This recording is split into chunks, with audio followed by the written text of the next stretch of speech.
Together with Kristian Kohle, Kohle Audio Cult, we've created a course that outlines how you can create synths for your metal, metalcore, gent, prog, and anything heavy in between metal song. We have teamed up with no other than Dr. Mike Trubetskov from Australia, who is a real modern metal synth expert.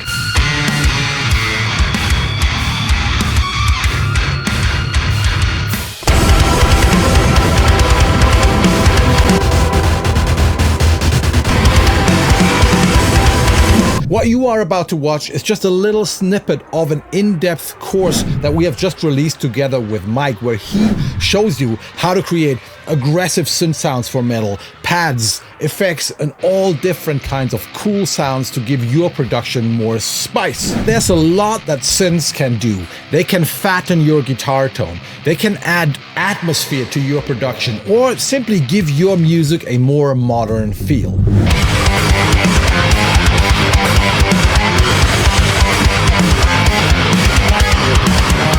You will learn how you can create synths that follow the guitar riffs to add depth and digitized atmosphere to your hopefully really low-tuned modern guitar riffs.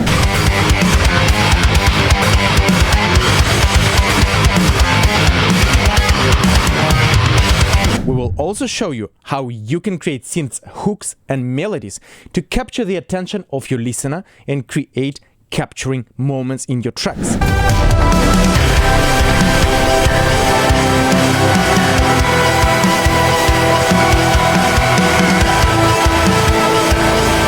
We will also work on synth pads and atmosphere to add that depth and spooky vibes to your breakdowns and anything in between, transitions, risers, drops to enhance the dynamics of your song.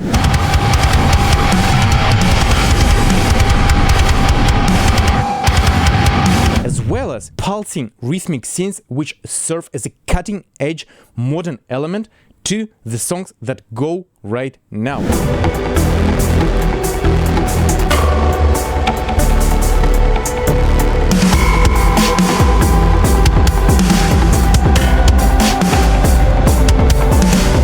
Hey, let me show you a chapter of the course where we talk about creating synth hooks and the principles behind it so that you can get a taste of what is coming. Please follow the link in description to get this course. In this next section, we're going to discuss synth hooks. Basically, when you have a synth and you apply it as a main melody, the main source of hooking up your listener to your song. Let's get started. This is Kill the Ache, the famous synth line.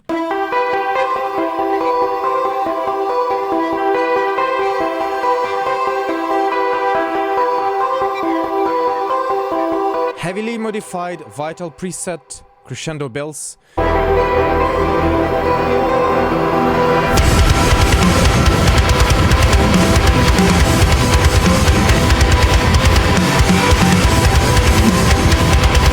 Kristian called this Stranger Things synth, and indeed it does have that 80s analog synth vibe, but with a modern twist.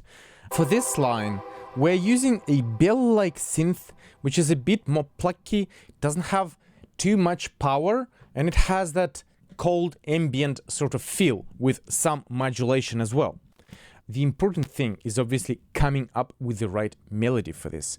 And if you're struggling to play piano, if you're a guitarist, you can come up with a melody on your guitar, transcribe it into MIDI, drop it into the synth, and see if it sounds right, maybe tweak from there. Let's digest this in the next section. This part here, the Aviana part of this cover, probably highlights the hook synths the best. This could be similar to Bring Me the Horizon style of synths or even North Lane synths, the big synths that stand out and drag the attention of your listener.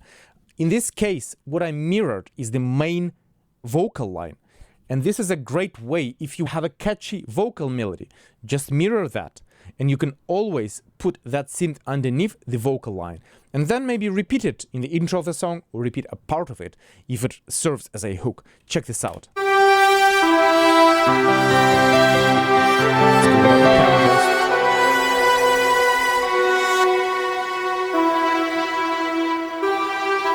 have this string section, have these subtle strings by Analog Dreams.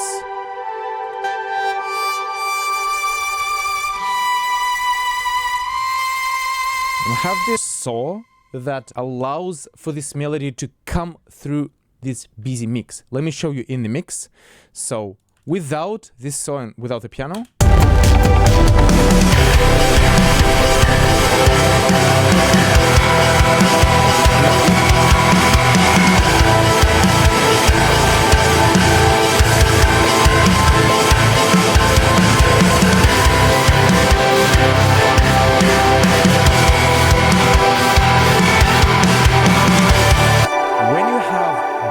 mix with lots of guitars, lots of other layers, with a pad, it's so easy for the synth melody to be lost. So you do need something almost like piercing with a lot of distortion, as you can hear. Right? And that helps that melody to cut through.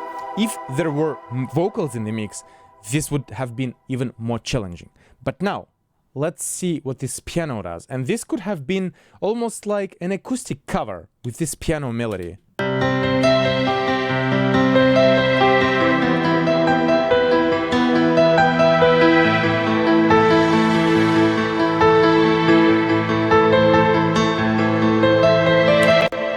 This is a great illustration of what I was talking about before, about diversifying your melody. So you have root chords, the minor scale,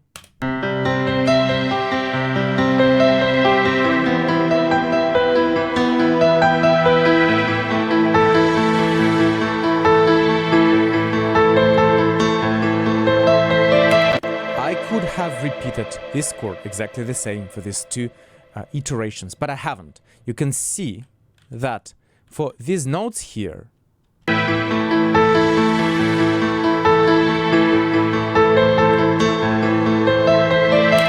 I gradually went up and up, and this allowed me to build tension in this section and emphasize and lift up the transition subtly but efficiently. Your listener will come back to it feeling more immersed in the song because of those subtle lifts.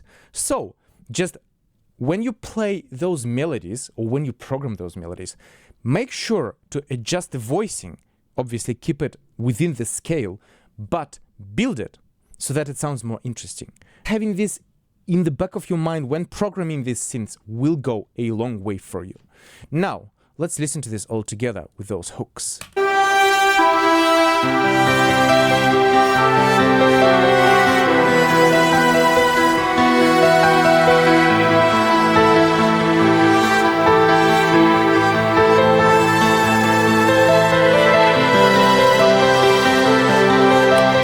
It's important to note one thing here.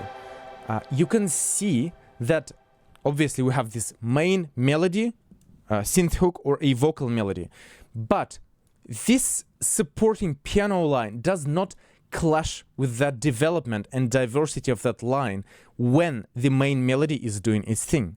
It only brings that sophisticated lift up when the main melody is finished and it's just staying on the root note. This is important. This is called a counterpoint melody. So you have two melodies intertwining together. One does its thing, it's finished, and then the other one is doing its thing. This creates a cool depth to the track, which otherwise would have been a bit more static. Hey, I'm Dr. Mike Trubetskov. I'm stoked to share this with you. I hope you like it, and I hope that you benefit from this course. Thank you so much for watching. I really appreciate you being here, being on my channel, and hopefully learning with me. And until next time, take care and rock on.